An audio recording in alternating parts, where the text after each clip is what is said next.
Assalamualaikum warahmatullahi wabarakatuh. Halo anak-anak semuanya, kembali lagi ke pembelajaran matematika bersama Bu Farah. Oke, pada kesempatan kali ini kita sudah masuk ke video bagian kedua dari statistika dan penyajian data. Sebelumnya kita sudah mempelajari tentang mengenal data dan data dalam tabel ya. Sehingga pada video kedua kali ini kita akan mempelajari tentang data dalam diagram batang, data dalam diagram garis, dan data dalam diagram lingkaran. Oke, tanpa berlama-lama lagi kita mulai masuk ke data dalam diagram batang. Oke, maksud dari data dalam diagram batang itu adalah cara kita menyajikan atau menunjukkan suatu data atau informasi itu dalam bentuk batangan seperti ini. Jadi bentuk persegi panjang seperti ini ya, itu namanya kita kasih nama diagram batang karena seperti batangan gitu. Kayak kalau misalkan kalian pernah lihat batang coklat atau batang emas kayak gitu kan. Nah, itu kan bentuknya juga persegi panjang. Itulah kenapa kita sebut dia namanya diagram batang. Nah, diagram batang contohnya seperti ini. Kalau misalkan kalian bingung, itu digunakan untuk menggambarkan perkembangan nilai dalam satu kurun waktu tertentu. Kemudian dia itu paling cocok ya, diagram batang itu biasanya atau paling cocok itu kita gunakan untuk menyajikan data yang variabelnya berbentuk kategori, bisa juga data tahunan. Tapi bisa juga untuk menyajikan perbandingan nilai pada kategori tertentu, misalnya kayak gini. Penjualan buku tahun, waduh ini kalian pasti belum lahir ya, tahun 2001 sampai 2004.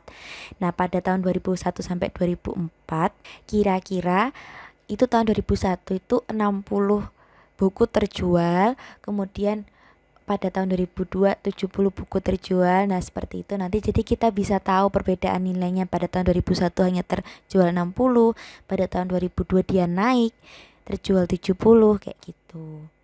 Nah, pada diagram batang ini biasanya kita ada sumbu untuk menunjukkan kategori waktu. Yang kategori waktu itu ada di sumbu horizontalnya ini.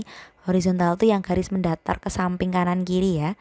Nah, ini biasanya ada garis sumbunya. Nih kebetulan di chartnya PPT itu nggak ada, jadi tidak bisa saya tampilkan. Kemudian ada sumbu tegak. Nah, sumbu tegak itu atau garis vertikal ya, biasanya itu untuk menyatakan nilainya. Jadi tahunnya itu untuk menyatakan, oh ini loh pada waktu ini. Nah, nilainya itu yang sebelah samping atau ke atas ke bawah ini itu 60, seperti itu pada diagram batang. Jadi itu ya cara membacanya ya. Pada tahun 2001 dia nilainya 60. Pada tahun 2002 nilainya, nah di antara 60 sama 70 ini ada berapa? Di antara 60 sama 80 ini ada berapa? Itu 70. Kemudian pada tahun 2003 jadi diruntut aja yang paling yang tingginya sama dengan nilainya. Nah, itu adalah nilai sebenarnya dari si penjualan tahun 2003, misalnya kayak gitu. Nah, kita tuh juga bisa membuat sebuah diagram batang itu dari data tabel. Jadi kalau misalkan kita punya tabel nih, ini diagram batang ini sangat mudah ya membuatnya. Karena apa?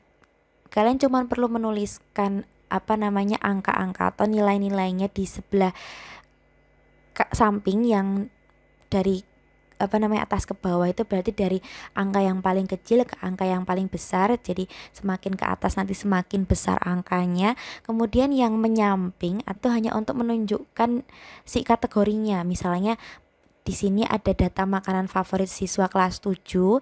Kalau misalkan makanannya bakso, nah yaudah tinggal kalian buat sebuah persegi panjang atau batang yang dia itu tingginya setara dengan nilai 30.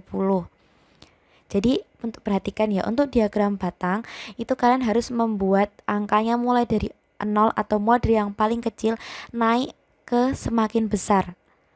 Oke, jangan terbalik. Ya, jadi diagram batang itu menunjukkan dari yang paling kecil sampai yang paling besar. Kita sesuaikan kategorinya dengan angkanya, tinggi angkanya. Nah, kemudian untuk yang mie ayam ya udah taruh aja di sebelahnya. Kemudian karena dia ada 52, kita taruh dia di atas garis 50. Karena ada angka 2-nya jadi naik sedikit. Dia bukan angka 50 ya, jadi berhenti di 50, lebih naik sedikit.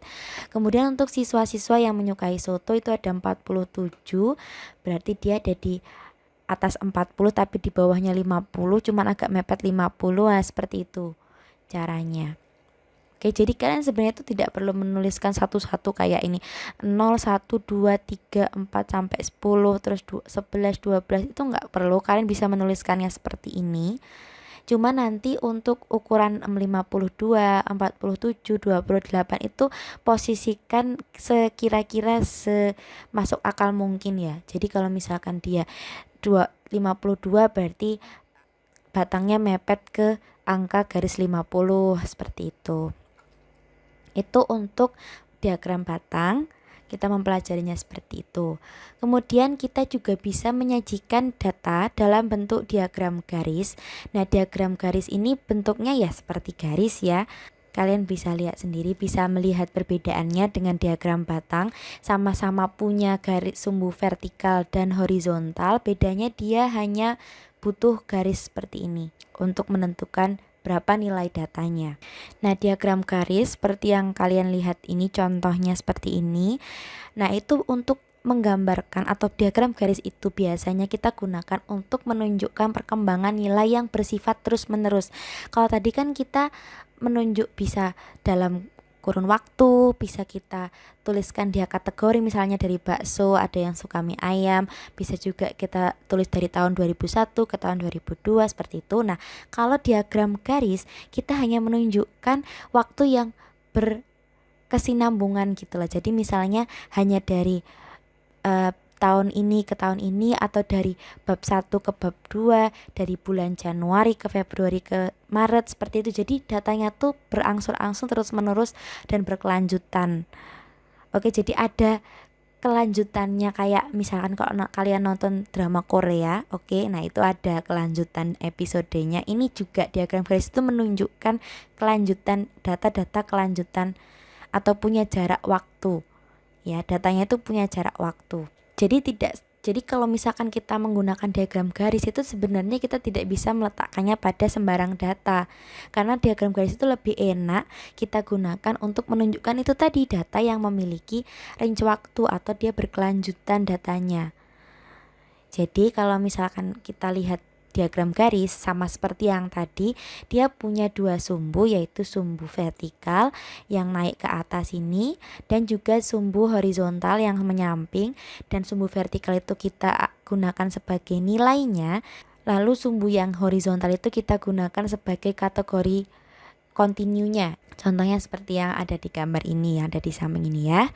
Nah, lebih lengkapnya kalau misalkan kita mau membuat diagram garis dari data tabel seperti yang tadi, kita bisa juga membuat diagram garis dari data tabel.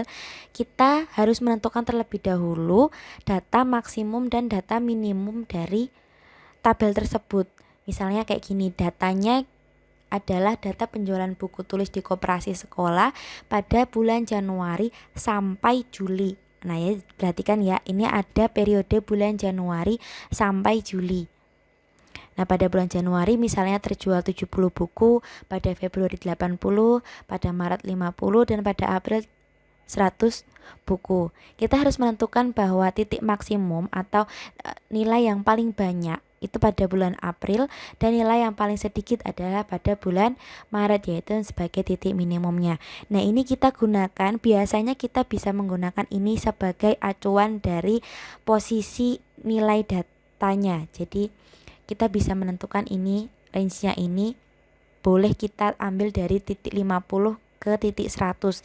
Jadi di sini boleh kita mulai dari titik 50 ya, kalau di dalam diagram garis, supaya lebih mudah melihat perkembangan dari nilainya itu. Tapi di sini dalam contoh chart yang ditampilkan oleh PPT ini ternyata dia tidak mulai dari 50, itu juga tidak masalah. Titik maksimumnya juga tidak 100, itu juga tidak masalah. Kalau kalian mulai dari 50 dan 100 nanti akan lebih detail kira-kira kenaikan dan turunannya itu seberapa terjalnya kayak gitu. Nah, jadi kan kita bisa melihat nih, kalau dengan diagram garis kita bisa melihat bahwa dari bulan Januari ke bulan Februari itu ternyata dia mengalami kenaikan anak-anak, ya kan? Kemudian dari bulan Februari ke bulan Maret nih ternyata dia mengalami penurunan. Dan pada bulan Maret ke April dia mengalami kenaikan tajam. Itulah kenapa diagram garis sangat cocok digunakan untuk data yang bersifat kontinu atau berkelanjutan, karena kita bisa melihat bahwa di situ ada kenaikan atau turunan dari data-data yang sedang kita gali informasinya tersebut. Sampai di sini bisa dipahami ya. Kalau bingung kalian bisa bertanya. Oke, silahkan bertanya di kolom komentar, saya akan jawab, insya Allah akan saya bantu. Oke, yang terakhir adalah diagram lingkaran atau menyajikan data dalam diagram lingkaran seperti yang ada di gambar sebelah ini. Bisa kalian lihat ini lingkaran yang sudah sedikit dimodifikasi ya. Diagram lingkaran ini biasanya cocok banget kita gunakan untuk menampilkan banyaknya suatu banyaknya sebuah hal atau banyaknya sebuah kategori data gitu ya. Terus kita membandingkan dalam bentuk juring-juring lingkaran. Jadi kalau misalkan kayak gini, bisa kita lihat contohnya siswa yang mengikuti ekstrakurikuler. Nah misalnya yang pencak silat itu ada 24 nih, besarnya segini nih, berarti dia ya banyaknya sekitar segini nih. Kemudian kalau voli itu besarnya segini dalam lingkaran. Oh berarti kalau antara siswa yang mengikuti pencak silat dan siswa yang mengikuti voli itu berarti lebih banyak voli dong anaknya. Iya, karena dia juring lingkarannya lebih besar. Itulah kenapa untuk menunjukkan data yang untuk menunjukkan data banyaknya kategori dan membandingkannya itu enak menggunakan diagram lingkaran seperti ini. Nah, khusus untuk diagram lingkaran kita tuh juga akan mempelajari bagaimana cara membuatnya. Itu agak sedikit lebih rumit daripada diagram garis dan diagram batang sebelumnya. Karena apa? Kita kalau membuat lingkaran kan harus tepat posisi juringnya ini berapa ukuran sudutnya. Nah, untuk itulah kita harus tahu terlebih dahulu cara mencari sudut dalam lingkarannya itu berapa. Jadi kita bisa membuat besarnya si nilai data itu segini. Nah itu kita akan mempelajarinya dengan cara seperti ini. Oke, kita membuat diagram lingkaran dari tabel. Kita harus menentukan terlebih dahulu sudut pusat lingkarannya untuk mengetahui seberapa besar daerah dari lingkaran tersebut. Misalnya nih, di ekstrakurikuler silat siswanya ada 50 anak. Nah cara membuat sudutnya atau besar daerah sudut lingkarannya itu caranya adalah kita pertama harus mentotal terlebih dahulu ada berapa siswa yang akan kita teliti datanya. Nah di sini bisa kalian lihat sendiri totalnya ada 200 siswa.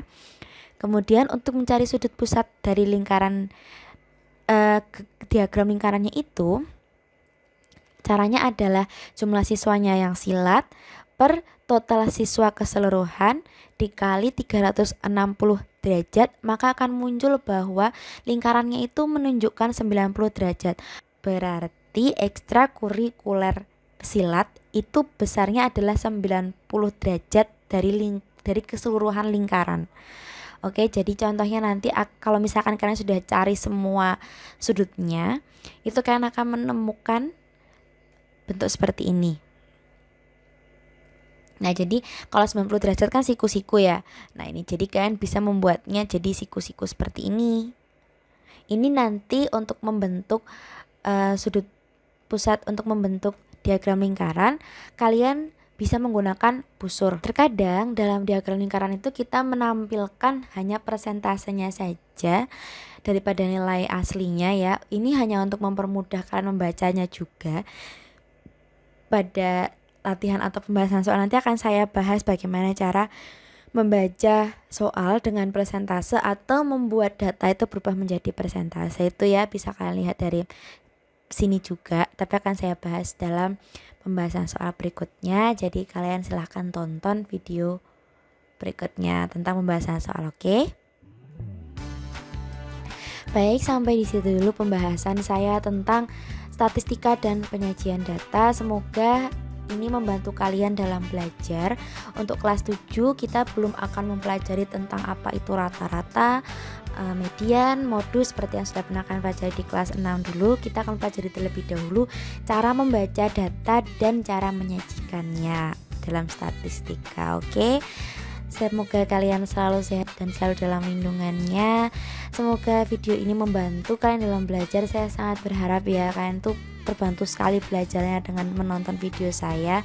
Meskipun ini tidak selengkap saat kalian belajar di sekolah langsung, tapi semoga ini kalian tetap bisa membantu kalian. Sekali lagi terima kasih karena telah memperhatikan video saya dari awal sampai akhir, dari bagian pertama sampai bagian terakhir ini.